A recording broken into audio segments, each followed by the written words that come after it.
four-time Natural Olympia champion and two-time Yorton Cup winner, amongst other titles you've won. And then, of course, six-time Natural Olympia champion Kiyoshi Moody, and now IFBB Pro. I did the Team Universe the year that Kai Greene Yeah. won the overall. You know what I'm saying? It's Kai Greene and also Jose Raymond in the same Team Universe. Ridiculous. Our genetics are completely different. You know, some people can just get completely like, you know, bone, skin, dry, shredded, peeled, and some just can't. Okay, this is interesting actually, because you gave him his flowers there just earlier. You said getting conditioned, get that conditioning like Philip. So was that a challenge for you as someone who had size? Was that more of a challenge for you? I can't imagine that wasn't a massive influence on the success that you both achieved. What really caught me, I'm not going to sit here and BS you, man, was his posing routine. With his performance alone, man, it was just like, man, he had the crowd standing up and it had me standing up. And, man, it was just totally just mind-blowing what I saw. That show that we did was probably the most underrated. It was, man. They had that class. It was stacked. We had Moji Alua, Cleveland Thomas, Annex Pierre. Yep. All in that class. And Yeah. others, it was stacked.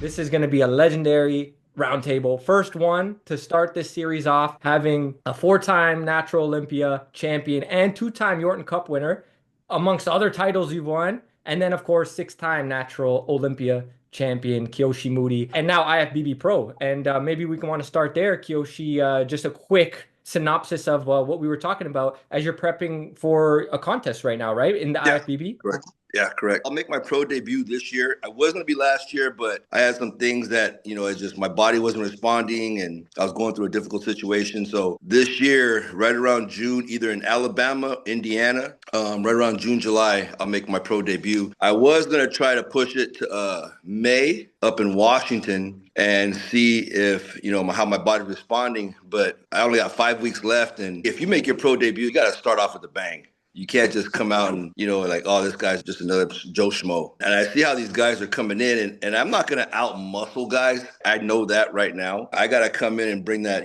Philip Ricardo type of conditioning, man. So let's just take a little bit longer, do my cardio a little bit more, diet a little bit harder. So that's what I've been doing. So, Kiyoshi, or actually, Philip, here's one for you. Based on what Kiyoshi just said, did you have any aspirations to go the IFBB route as well? Like, obviously, Kiyoshi's taken that route now, and that was a big thing for him, and we spoke about that, Kiyoshi, of course, last time we chatted. That was the big goal after the Olympia, the Natural Olympia. With you, Philip, I'm curious, does this inspire you at all? You guys are similar age. Was that ever an ambition, or do you have any thoughts on this, having seen Kiyoshi's journey so far? Yeah, I mean, I think every bodybuilder's goal would be to be an IFBB pro. When Kiyoshi and I were coming up together, like back in 1998, when we finally met, we were also competing in the NPC. Like me and him had crossed paths, like at San Diego, NPC San Diego, California, like the big shows where a lot of future IFBB pros, big time pros, were kind of on the same stage as us at the same time. And of course, Kiyoshi did Team Universe and was super successful and was like this close back then. You did as well, though. You did the Team Universe, and I did too. Also. Yeah, we were both doing it, but you had a lot more success because, genetically you had the size that they're looking for with the conditioning and muscularity. I placed top 5, but you were winning your class and missed the overall by this much, going against like the Chris Faldos and who else did you get second to overall? You actually competed. You competed in the Team Universe before I did. That's true. You're right. That's what inspired me to do it. And I'm like, I saw Phil to do it. I'm like, what is this show about? Right. So I looked it up and I'm like, you know what? I want to do the same thing too. And the crazy thing is, I did the Team Universe the year that Kai Greene won the overall. And look at it. You know what I'm saying? It's Kai Greene and also Jose Raymond in the same Team Universe. Ridiculous. So 2004, look it up. Yeah. Wait, hold on. So, Philip, you also competed against Kai Greene. I competed against Kai Greene, but it was weight classes. I'm not, he was obviously a heavyweight. I was a light heavyweight at the time. But I was at the very bottom of the light heavyweight. So that's what kind of, hurt me then. Or was it, he was a heavyweight. Jose Raymond was obviously a lightweight. They both won their class. Yeah, they both won their class. Kai Greene took it, and that's how he became IFBB Pro. And then, crazy. So 2004. So that's when he was transitioning into that route, because he started in the WNBF which we just covered recently, actually many times on the show. So that's when he had transitioned, was around that 2004 period. I didn't know that. That is correct. That Oh, is that is correct. There's cool. a whole bunch of guys like trying to think of some other names that competed there that were IFBB pros. Ricky Jackson, he was there at the same show. And I think even in 2006 when I competed. And Kiyoshi, you can go. I think you got a lot of guys that were competing with you. Being pros. Now they're all IFBB pros. You got like Wendell Floyd. Floyd, yep. Dave Gooden. Oh, Oh, yeah. right. Dave Gooden, yes. Yeah. Mm-hmm. There was a lot of guys. Did you compete against Dave Gooden, Kiyoshi? Yeah, well, similar situation with Philip. You know, we were different weight classes, so it was a completely different weight class. Right. What's your weight class, Kiyoshi, in the IFBB? I'm a light. Oh, Now. Since there is no weight class in bodybuilding, but I'm transitioning over to classic physique now because of my height is like 5'9", 5'10". I have to meet that weight cap, which is like 212 and below. The last time I competed was 2 years ago in 2023 when I got my pro card. I did the border states. I was a light heavy. So that was 198 and below. So I came in right about 196, 197. Okay. Wow. And you mentioned Philip's conditioning. Was that was a okay, this is interesting actually, because you had given him some, you gave him his flowers there just earlier. You said getting conditioned, get that conditioning like Philip. So was that a challenge for you as someone who had size? Was that more of a challenge for you? Hell yeah. I mean, everybody talks about it, there's no need to deny it. Like, Philip's conditioning is just on a different level. And, he brought his conditioning, whether the front, back, whatever it is, his conditioning was just different. And I struggled, I kept it in my head. I'm like, man, I got to get as conditioned as I can. I know I'm not going to be as, shredded as he. I mean, it's just our genetics are different. Our genetics are completely different. Some people can just get completely like, bone, skin, dry, shredded, peeled, and some just can't. They hold on to a lot more muscle or, they're just a little bit bigger. So I had to really play with what I had, but I'm not gonna sit here and lie, man. It's when we were going through our battles, and there was a buddy of ours, Troy Johnson, that worked for Gaspari at that time, and this is when Philip was in Temecula. And I remember like it was like yesterday. And he would call me in the morning and say, "Hey, look who I got here. I got Philip right here." And he would take a picture. And Phil's on the Stairmaster doing cardio, man. What are you doing? I'm like, oh, shit, I gotta get up in the morning, man. And I just go straight to the gym and start doing cardio. Troy and Chrissy would make me laugh because they would just tell me, I told Kiyoshi today, you doing your cardio at 5 a.m. What are you doing? You gonna get Yeah, man. It's like my wake up call, like, vibe. hey, you gotta go do your cardio. Yeah, you gotta do it. That's so amazing and hilarious at the same time, because I was just thinking about, before we dive into this rivalry, I was thinking about how important it must be to have had that rivalry between the two of you, because how much that motivated you to step it up and just take it to that next level. So talk about that a little bit, like more, because I think I feel like I don't know if that's a thing, as much of a thing these days at least, but I can't imagine that wasn't a massive influence on the success that you both achieved, like having someone to push you. Go ahead, Phil. Hi, brother. Yeah, so like I said, 1998 when I met Kiyoshi, we were fresh on the scene, first time being with the IMBA at the time called the ABA. So I had won the Southern California, and when I won that, they said, "You are on another level." This and that, and it was a great thing to hear, right, from Denny and Diana and Keiko's, like where I was at, and and we had been competing in NPC, so I'm like, okay, I was doing well in NPC, but now I found this natural federation where I can actually thrive and go against people of the same caliber, or at least doing the same thing that I'm doing. And so the next thing they said about me, they said, "I want to see you against this other new guy, Kiyoshi Moody, who just won. What did you win? It was the something in Corona. It was the Hercules that year. It was called the Hercules Muscle Aphrodite Muscle Classic. Yeah. But now it's called the Iron Gladiator. Iron Gladiator, right? Yep, that's right. So when they said Kiyoshi came in and killed that one, right? And so I'm trying to who's this Kiyoshi Moody? I'm trying to research him, but they don't have internet and stuff like that back in the day, so I couldn't find out who this guy was, right? And I think you were actually in the audience, as a matter of fact, at the show. I was. At your show, I was in the audience. I remember. So I looked at, we were giving each other that eye, like the Super Saiyans looking at each other, the lasers coming out. But when I met him at the Team USA, man, that show was just unreal. And I came knowing that Kiyoshi was going to be the man to beat. But they had this other short guy from Hawaii. He's like 50 years old. He was a tank. And then they had the tall guy. I Tall forgot guy. his name. Yeah. Yeah, he was like his shape was unreal. He was Yeah. like the eighth wonder of the world. So we have us four winning our classes, going for Team ESA overall, and Kiyoshi, end up taking the title. But when I saw him, the conditioning, the shape, the size, and muscle, I knew that he was going to be the king that he is right now because I had never seen someone with that total package. That time, you brought the conditioning, but of Yeah. course, you wanted to put on more size, which Yeah. obviously you did in spades. But that was the key there because we went on to do like the Universe after that and some other shows and then NPC again. But that rivalry definitely started then because I knew that he was going to be the one that's going to be one of the top guys within the ABA, INBA, and any different bodybuilding stage. You want to go, Kiyoshi, before I step in? Bill kind of sums it up. But I'll tell you, when I first saw him back then at the Southern Cal, which was the ABA at the time, and I was looking at this guy, I'm like, dude, this guy has a great physique. What really caught me, I'm not going to sit here and BS you, man, was his posing routine.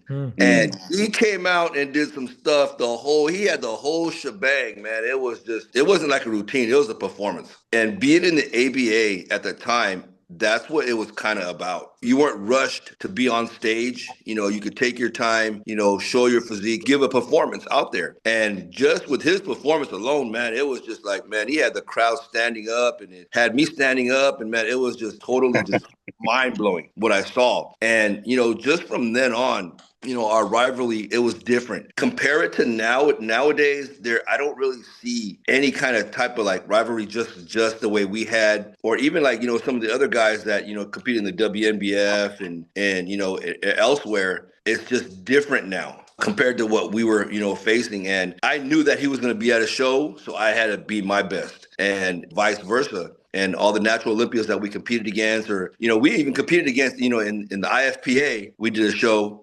Right.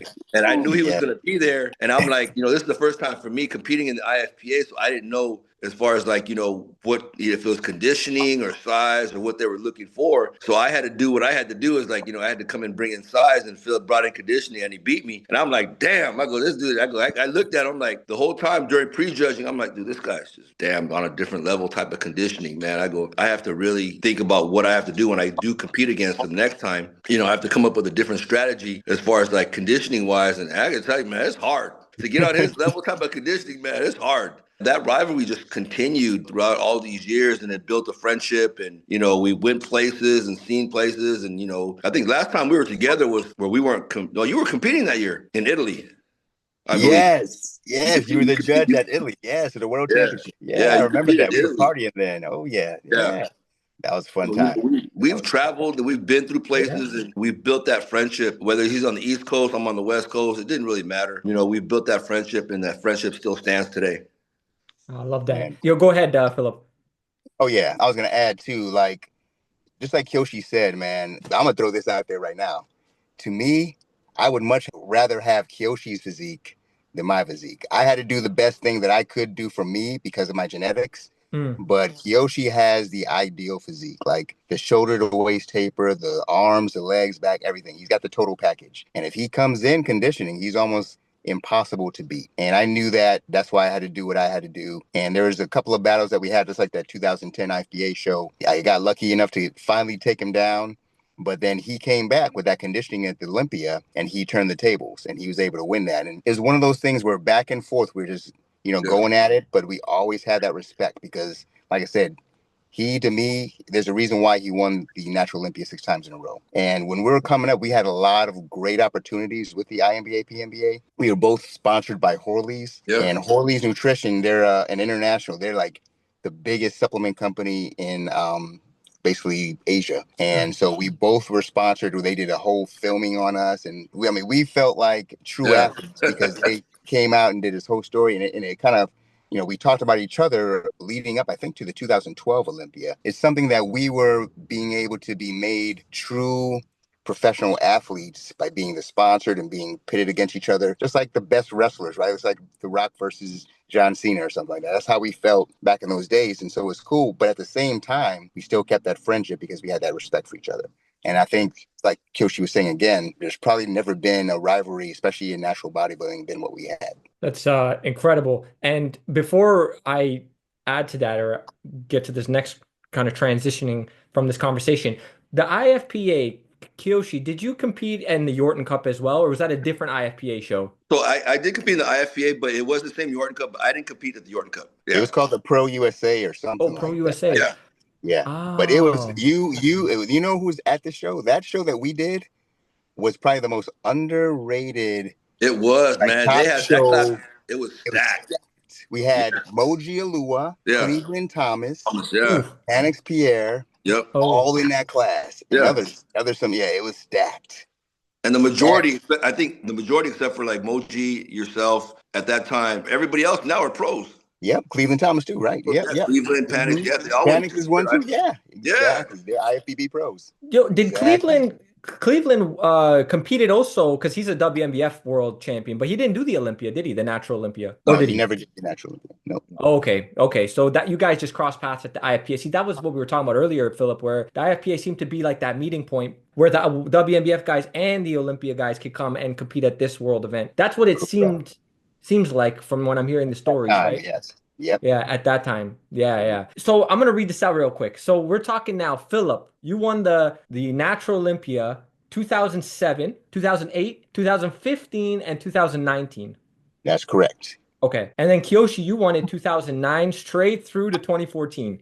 14. So Philip, where were you competing between 14 and 19? All those years, like which years did you miss out on, and which ones were you at when Kiyoshi was winning? During his reign, I competed against him in 2010 and 2012. I didn't Okay. do the Olympia any of those other years. I think in 2013 I did the Universe, but not the Olympian. I can't remember why. And then 2014 I didn't compete at all, and so Mm. I didn't get back until 2015. Ah, okay. Yeah, so that's And when he retired, and I said, okay, now I can come back and start winning.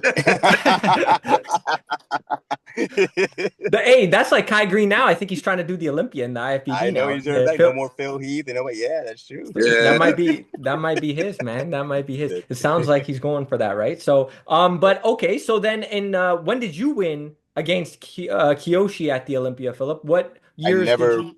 yeah, I never beat him at the Olympia. The only time I beat Oh, him was at the IFPA Pro USA. I did beat him. No, What was just it, 2 years recently. ago? Yeah, recently at the 20. Yeah, Yeah, yeah. but that story is like Kyoshi came back from cancer.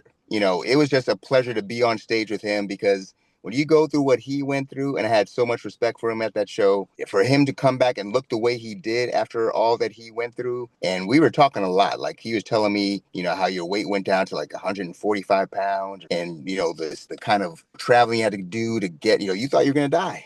Yeah. Oh, And yeah. so just hearing all that, man, I was just honored to be on stage with him. So it's like, yeah, I won that time. I didn't win the Olympia. I was placed ahead of him, but at the same time, it's like Kyoshi was there just because he wanted to represent for the federation and be back on stage, just for the love of the sport. So that's like an asterisk, if anything. But Yeah. for me to be on stage with him and us have these awesome pictures together, it's like me, you, Tommy Thompson, Yeah. and even the guy who's the current Natural Olympia champion. We were all in that class, and it was just a great time, you know. and for those tuning in, you can check out the full story behind Kiyoshi and cancer and what we had discussed. Because you remember Kiyoshi, we talked about that in the first episode that we spoke, Yeah. which we're going way back to like episode like I think it was like 4 or 5 or 6. Yeah, It was very middle. early on though. Yeah, Yeah. we're talking really early on of the podcast. So I highly recommend you go check that out because it's moving and inspiring as well. Because look at you now, man. Like this IFBB Pro about to go and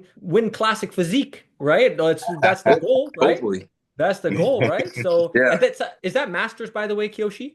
It's Masters, yeah. Right now, we're juggling in between because I think about my age. Like when I talk to others that are already on that circuit or are like coaches of other IFBB pros, they would tell me that, like, you know, Kyosh, you can compete right now in the open. I go, I don't want to just compete. Right. That's just not in me. I go, if I'm going to compete, I mean, if I'm going to get step on stage, I want to at least win, place top 2, top 3, whatever it is. I want to give my best showing at all. I just don't want to get there and like, oh, I competed as IFBB pro. I got 12th place. No, that's just not me.